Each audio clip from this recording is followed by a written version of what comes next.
で、彼女、泣きながら、私ね、あなたに話してないことがある。ちょっと表情が変わりまして、これから話すことを絶対誰にも言っちゃダメだよ。で、彼女話し始めたんですよ。私さ、ゆうやみ非常階段のゆうびっとです。僕高校をですね、5年間行ってたんですよ。3年間昼間の学校行きまして、学校行かなかったもんですから、単位取れず、夜間の学校お前行けって言われて、あと2年学校に行ったんですね。夕方7時ぐらいから始まりますから、結構しんどくてね、2年間頑張って通って、卒業しましたけども、昼間も仕事してましたんで、アルバイトとかね、結構疲れ切ってた、10代後半だったんですよね。そんな辛い毎日でもお付き合いする人ができてですね、その2年間お付き合いすることになったんですよ。ただちょっと奇妙なことがありました。今日その話をしちゃいたいなと思います。そのこといろいろ遊びましたけれども、ポンコツでしたけども、ドライブ行ったり、バブルがね、ちょうどうわーって来そうな時だったんで、その時に知り合ったというか、いろんなところに遊びに行くことが多くて、ギャンブルもやったりしました。20代の頃はちょっとハマりまして、いろんなギャンブルに手出してましたね。よく暗黒の道の方に引きずり込まれなかったなと思いますけれども。でもそれって、実は理由があります。その彼女のおかげといえば彼女のおかげなんですよね。なぜか。普通に遊びますよね。で、ご飯食べて、で、ちょっと一発やっていくとか、そういう話になりますよね。で、行くんですよ。で、ここは台とかがいっぱいあるじゃないですか、いろんな台が。で、お客さんの入りとかもそれぞれお店には違いますけれども、全然入ってない店でも入って遊んだんですよ。こんくらい人がいない方が快適だなとか言いながら。で、座ってね。で、どこにしようかって言って。設定とかも知りませんから。当時設定とかありましたよね。今もあるんでしょうけれども、その設定を見せると、もう飲まれる。もうこれ、やられた方は、経験のあられる方は、よくお分かりだと思うんですけども。その設定を見ながらね、お釜打ちとかね。お釜打ちってのはこうやって、横にあの人突っ込んだなっつって、パッと言って、その後出してチキショーみたいな話になりますけれども。で、そういうことはね、しなかったです。じゃあなんで、助けられたのか。実はギャンブルで助けられたんですよ。あそこ、いいかもよ。あ、そう。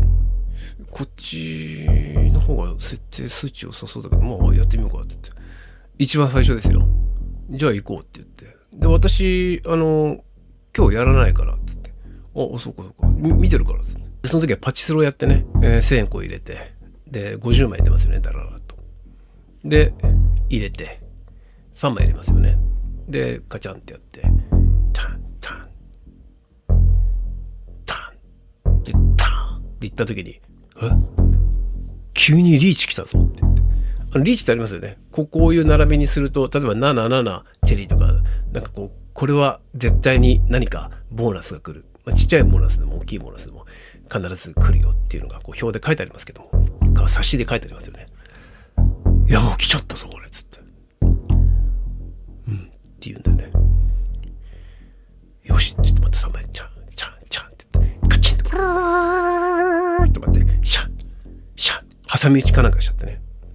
7、ぐるぐるぐるって待って。よしってやったー、やったー、来たんですよ。もう、座ってすぐ。で、その後やる。止まらない。ガンガン出ちゃって、つむ4箱5箱どんどん積んでいくんですよ。誰も他出てないんですよ。僕のとこだけギャン回って、こんな目で見られましたけどもね。で、換金して、で、そのお金でまた遊んでね。ギャンブルばっかやってたわけじゃないんですけどね。例えばそれで遊園地行ったり。で、終わって、またちょっとお金が少なくなってきたら、ちょっとじゃあまたこの軍資金でまた行っちゃおうか。そういうノリで言ってたんですよ。で、あんまり行っちゃいけないようなとこもありますよね。そんなようなところ、芸能の方とか、ちょっとつながりがありましたんで、その芸能の方につながられてね、私はやるつもりじゃなかったんですけど、一緒に行ったりしたんですよ。それはこういうテーブルの席に座って、やるやつなんですよね。でポーカーっていうのがあって、そのポーカーっていうのは、例えば1ペア2ペアとか、もちろんロイヤルストレフラッシュもそうなんですけども、何か役が出たら、数字が当たりましたよって言って、で100とかね、100はねもう1万円だったんですね。で100が1000になると10万円だったりで、その時に10万円になったんですよ。うわーやったって言って、ちょっと今日あるしかけちゃうって言って、で何をかけるかっていうと、その1000っていう、10万円ですよ。その1000の、ものをカードが出てきました。次に出てくるカードはこれよりも上ですか下ですかっていうハイアンドローですよね。それを決めるんですよ。で叩く。いやこれ上だなって言って叩くって言って、上になったら勝ちですよ。10万が20万になるわけですよね。で僕まず自分の力だけで叩いたんですよ。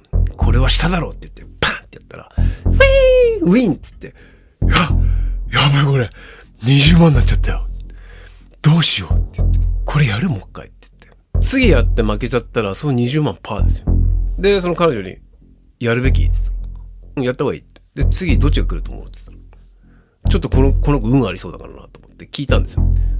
上だと思うって言って、よし分かったっつって、で次上ってバーンって40万、うわっと思ったの。やばいこれで、さすがに、その次どんどん勝ってたらなんかちょっと怖い人が出てきそうだなと普通思うじゃないですか。いやこれにしとこうぜって言ってやめたんですよ。まあそれだけの大金もちろんもらいましたけれども、あっという間に消えてしまいましたね。でまた証拠に巻くお金はなくなるわけで、行くとただパチンコ、あそこいいよ言われて座ると必ず出るんですよ。なんか持ってないそういう能力みたいなことをふざけて言ってね、あるかもねとかなんか軽く流されちゃって、いやこいつはすげえなって。でそれでまあこんなことしてるうちにですね、高校卒業になりまして別れることになっちゃったんですよ。まあ私が悪いんですけどね、その当時家同士が仲良かった人にちょっと惚れてしまいまして、正直者の私はその惚れちゃった気持ちのままこの子と付き合うわけにいかないって言って、でそれを正直に話したんですよ。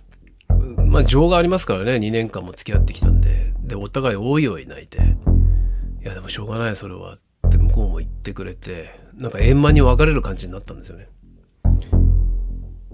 その時はそう思いました。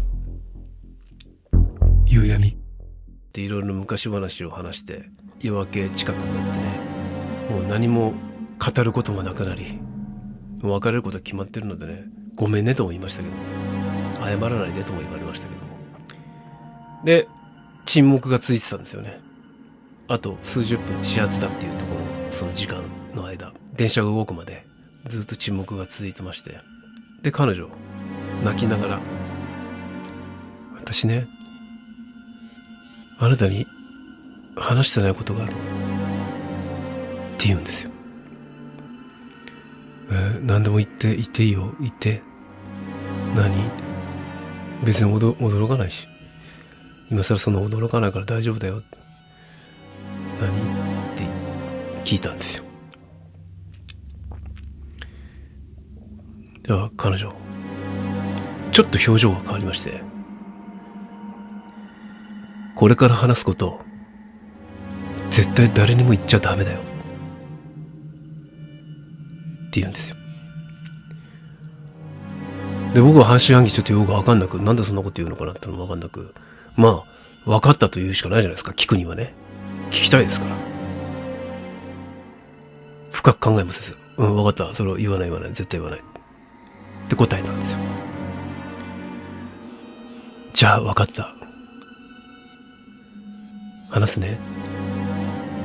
で彼女は話し始めたんですよ。私さ、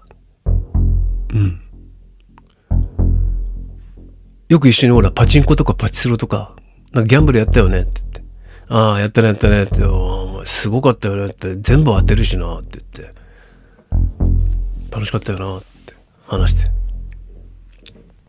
あれね、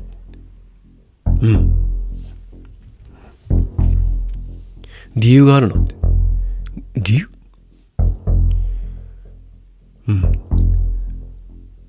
何？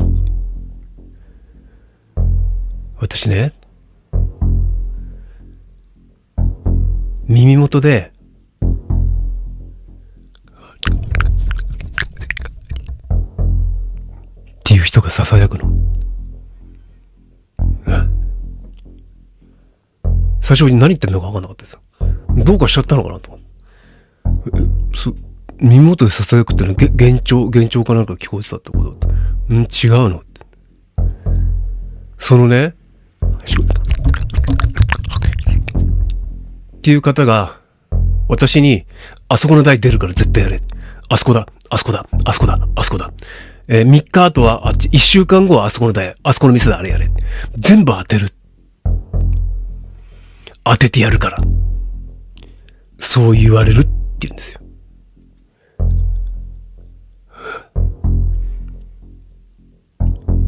確かに、彼女がピンポイントでやれって言ったのは何の憶測もなく、あそこ、あそこ、あそこ、ストレートに言うからおかしいなとは思った。お店の人と繋がってんじゃないかと思ってた。ちょっとうっすら思いましたよ。違う。その彼女には、その、という人が、人だかどうかはわかりません。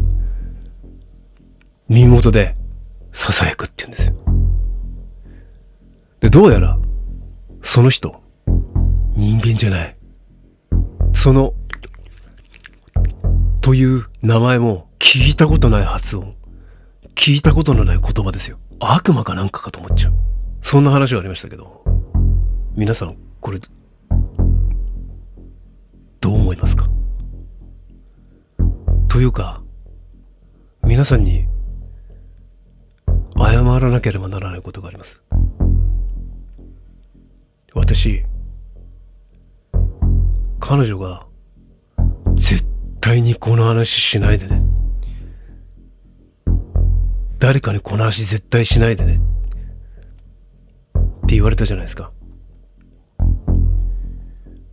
あれ、その後なんでって聞いたんですよ。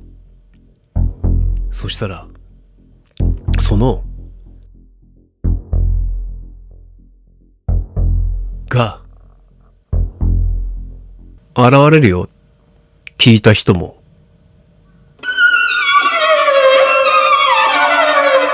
現れるよ。聞いた人も言った人もっていう話でした。話してしまった。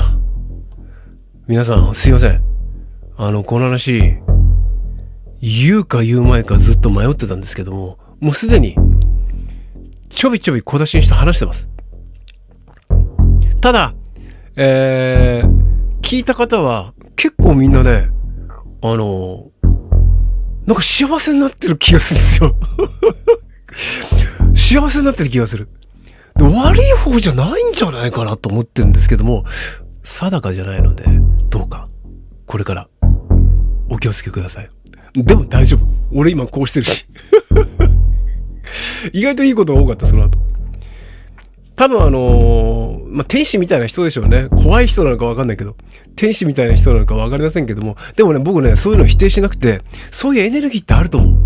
なんかね、もしかしたら幻聴なのかもしれないけど、その脳波が喋らしてる、その脳波ってどこから来るかって言ったら、なんか宇宙的なことかもしれないし、なんかそういうエネルギーが操作してるのかもしれないし、分からないですよね。でも、奇妙なのは、その子が、やれって言った台、全部当たってるってことですよ。おかしなことあるもんですよね。まあその方は結婚されてね、子供も生まれて、その後お会いしましたけども、幸せに暮らしてるようです。わからないけど。っていう話でした。すいません。よく女性が出てきますけど、申し訳ないですね。若い頃はよく遊んだもんですから。今はもうボロボロですけど。また、次回、お話ししたいと思います。夕闇非常階段、団員募集中。面白い話とかね、奇妙な写真とか、ありましたらですね、ぜひ、どしどし送ってください。ネタも必要なんで。この番組を続けるとネタも必要なんでね、正直。皆様と一緒に作っていきたいなって思ってますので、ぜひ、ご協力いただければと思います。私、語らさせていただきます。それでは、また次回お会いしましょう。ユービットでした。